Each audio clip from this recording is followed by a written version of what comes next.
Trabajadores de prensa del equipo de comunicación de la gobernadora de la provincia de Río Negro, Arabela Carreras, han sufrido un grave accidente a la altura de Ingeniero Jacobacci. Volcó el vehículo, chocaron de costado con otro vehículo. Se está esperando por información.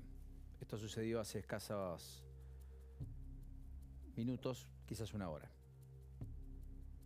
En la provincia de Río Negro, en Ingeniero Jacobacci, el equipo de comunicación más cercano a la gobernadora Arabela Carreras. Está con nosotros Gabriela Russo, presidente del Consejo Profesional de Ciencias Económicas de la Ciudad de Buenos Aires. Gabriela, gracias por esta diferencia. Bienvenida. Gracias, Paulino, por la invitación. Buenas tardes. Se presentó el proyecto de presupuesto. Entonces ahí vienen muchas preguntas, pero la principal es, ¿qué es deducir hasta el 40% del gasto en educación si es que el proyecto de presupuesto sale, como se dictaminó ayer, en los debates en diputados y en senadores? ¿Qué entra dentro del rubro, entre comillas, educación? ¿Solo la cuota de los colegios privados o algo más?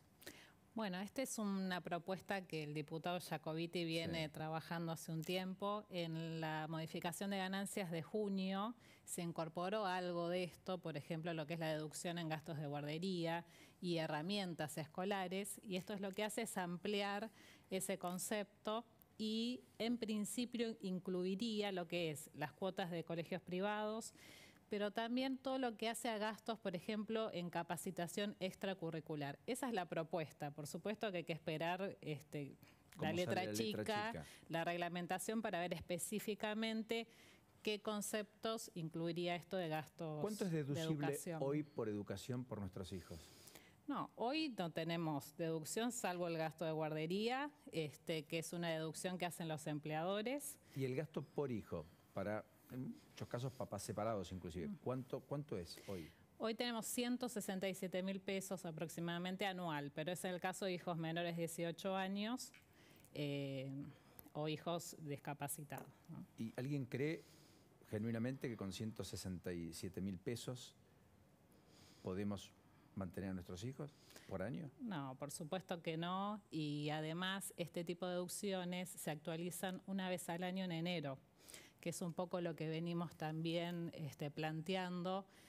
Recientemente anunció Massa el incremento del piso de ganancias a 330.000, pero lo que ocurre es que estas son definiciones políticas, digamos, decisiones que el Poder Ejecutivo va tomando en función a la inflación que tenemos, ¿no? Sí, y de parches, porque las deducciones no aumentaron. Exactamente. Lo que nosotros venimos proponiendo desde el Consejo Profesional justamente, hay deducciones que son fijas que tendrían que ser variables, que son fijas que tendrían que ser los intereses por ejemplo, los intereses por créditos hipotecarios, 20.000 pesos anuales.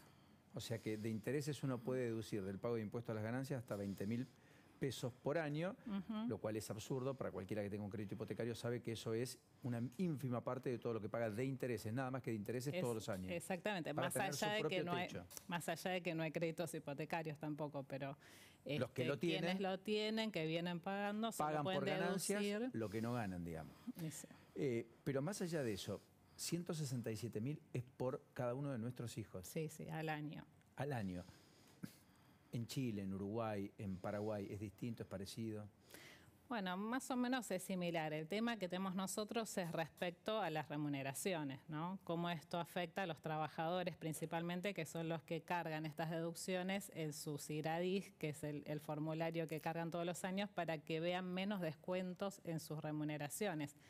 Teniendo en cuenta esto que te comentaba, de estos parches que bien decías, respecto a que aquellos que cobran remuneraciones por encima de ese piso, ¿sí?, los que pasan, digamos, lo que es la retención morigerada, directamente entra en la escala de ganancia general. Por lo tanto, ¿qué ocurre? Se perdió lo que es la progresividad en el impuesto, que ese era el objetivo del impuesto a las ganancias. Todo el mundo paga 35 casi.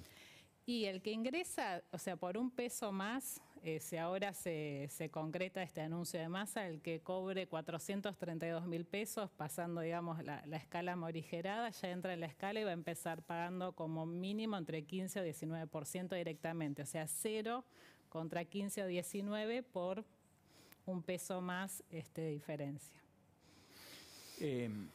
Yo tengo la impresión de que hay una asfixia sobre un sector del sector privado, que es el que produce, el que aporta, el que paga sus impuestos, etcétera. Me siento parte, clase media. Y a mí me cuesta comprender cómo un legislador puede decir, mire, la deducción por hijo es de 167.000 pesos, o la deducción en medicina prepaga, ¿cuánto es? Y tiene un tope. Vos por un lado los gastos médicos, que son los honorarios médicos, y si no lo que se descuenta por prepaga, que es un tope del 40% de la ganancia neta, sujeta a impuesto. Un 40% de lo que se paga en función a un cálculo, no es tan sencillo tampoco. O sea que en el mejor de los casos serán 200.000 pesos por año. Sí, ponele. Con lo cual, digamos, cualquier prepaga hoy en un núcleo familiar son 60, 50, 70.000 pesos. Es el gasto de 3 meses. En el caso de los colegios privados, 167.000 para manutención de todo un año de un hijo, al cual hay que darle de comer, hay que vestirlo, hay que llevarlo a la escuela, ¿no? Sí, generalmente la clase media es la clase trabajadora castigada por los ajustes, ¿no? Por la inflación, por la falta de aumento en los salarios. Sí, porque pienso en los sectores más vulnerables y no hay duda de que ahí hay un impacto. Sí. Los precios, los alimentos, lo que compran se han disparado y efectivamente no están pudiendo comer. Ese es un estadio. Sí. Pero luego está el otro estadio, el de aquel que suponemos que puede hacer todo eso y que todo el tiempo está degradando su calidad de vida y que está pagando como ganancia por lo que no gana. Sí, exactamente. Que eso es el fenómeno nuevo. Me da la impresión. Sí, digamos, esta medida que se tomó afecta a un sector importante de trabajadores que no van a pagar ganancias directamente. Pero ¿qué sucede? Hay casos donde, por ejemplo, pasan las empresas. Vos tenés empleados que querés promoverlos, ¿sí? Como el ejemplo que te daba, y por ahí un aumento que no es tan significativo en la remuneración implica que gane lo mismo o menos con más responsabilidades. Entonces, ¿esto qué hace? Va en contra de lo que es la productividad, la eficiencia. Bueno, ¿no? El acuerdo del SUTNA ha hecho que algunos gerentes cobren menos que los operarios de planta. Bueno, puede ocurrir, por eso hay casos concretos donde ocurre. Porque además el gerente muchas veces paga más ganancia del que paga el operario, que también paga ganancia en muchos casos. Claro, porque si entra en la escala general termina pagando el 35%. 2 o 3 cosas más. Hoy, ¿cómo es la FIP? Yo siempre me pregunté por qué hay que pagar anticipos de ganancia. Porque, digamos, yo gané 10 y entonces el Estado ya presupone que yo al menos voy a ganar 10 el otro año. Y si yo no gano esos 10 que ya pagué, me lo debitan a cuenta al otro año. Sí. Pero no me actualizan. No. Con lo cual, con una inflación del 100 me devuelven menos de la mitad, si fuera un año. Pero como son 2, en realidad un tercio. Con lo cual yo trabajo, pago la ganancia, después pago el anticipo, gane o no gane, y si no gano, me devuelve 2 años después. ¿Esto es habitual?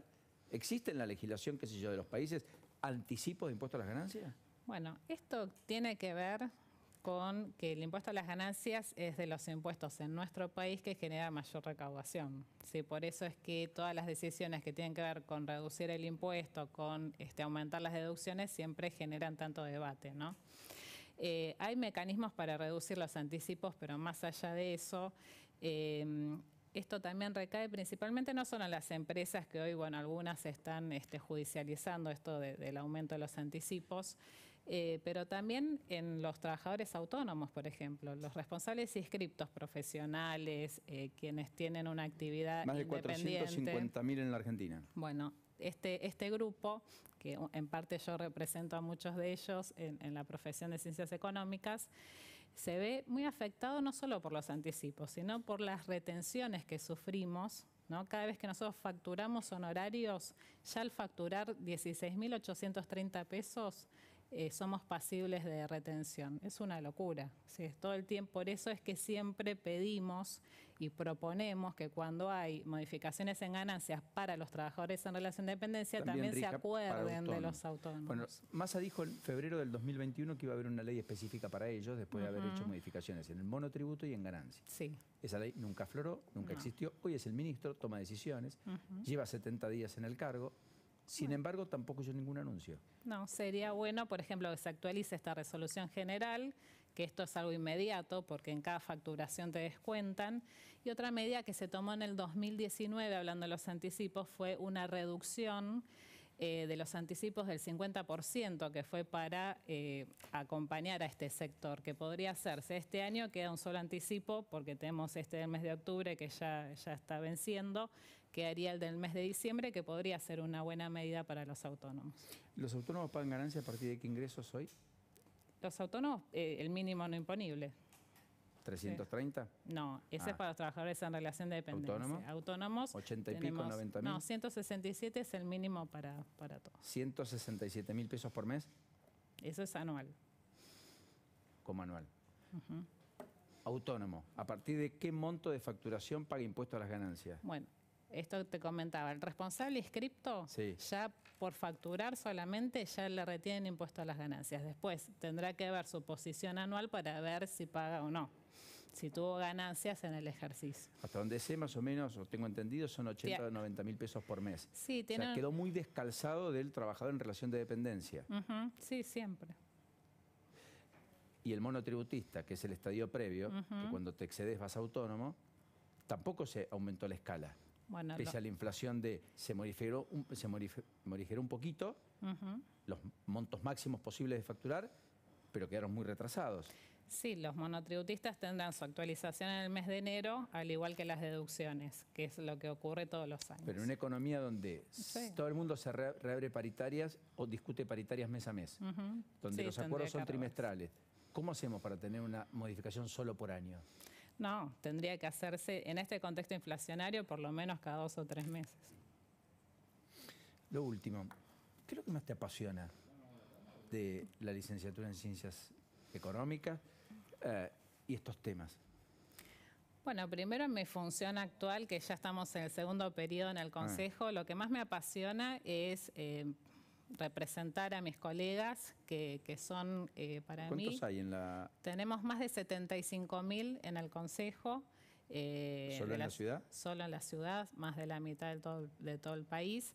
Pero siempre me gusta comentar el rol, ¿no?, del contador o del profesional de ciencias económicas en la sociedad, sobre todo en este contexto tan cambiante donde tenemos que actualizarnos permanentemente y poder acompañar, ¿no?, a todo tipo de empresas, pero especialmente a las pymes que en esta realidad necesitan de ese acompañamiento, asesoramiento permanente, ¿no? Lo habrán escuchado en más de una oportunidad, algún dueño de alguna empresa que dice necesito más de usted que de toda la planta a veces y tengo que hacer todos los días trámites, papeles.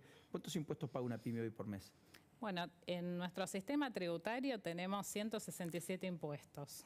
Si tenemos en cuenta que nuestro Estado tiene la potestad de aplicar impuestos a nivel nacional, provincial y municipal. Va a depender del tipo de actividad y la ubicación geográfica, la cantidad de impuestos. Pero la verdad que se hace muy complejo porque además de esa cantidad tenemos cambios permanentes. Por lo tanto, las reglas de juego se vienen modificando y esto lo que genera es una situación de incertidumbre para el empresario que todos los días abre su negocio, su fábrica y piensa en vender y sostener sobre todo a sus trabajadores, porque te digo que lo primero que las pymes hacen es pagar los sueldos.